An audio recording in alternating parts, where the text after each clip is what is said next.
మౌర్యమయ్యా ఇప్పుడెట్లు చేతుమా పెళ్లి అనిరి మాగమున తరలి వచ్చి దక్షిణము పెళ్ళాడు మంచిదనిరి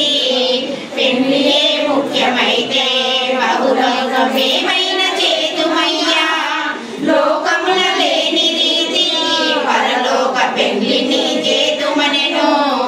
కామాంధకారంబుతో రాజుకు ఏమీ బోధపడగా బాలురను మర్చుకొనెను మరియును బావి వరసలు కలిపెను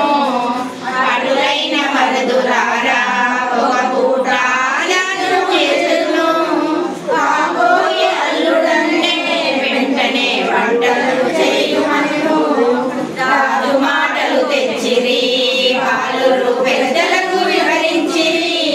యుక్తితో యోచించిరి వేరొక వైశ్య బాలుర పంపిరి యోగీశ ఋష్యాదులను ఆదిత్యమిచ్చితే పుణ్యమవును కామాంధ్ర రోగులకును పానీయమిచ్చిన పాపమవును అష్టాదశ పురాణాలు బాలురకు హృదయమున స్ఫురించెను భాగవత గ్రంథమందు యుండిన పద్యము గప్తికొచ్చే పాదదాక్షుల యందున మరియును వైవాహికమందు ప్రాణమానములందున పొంగొచ్చు పాపమే అంటదయ్యా విశదముగా యోజించిరి బాలురు పొంపు నిర్ధారణ చేసిరి విష్ణువర్ధన రాజుతో బాలురు చెప్పరారంభించి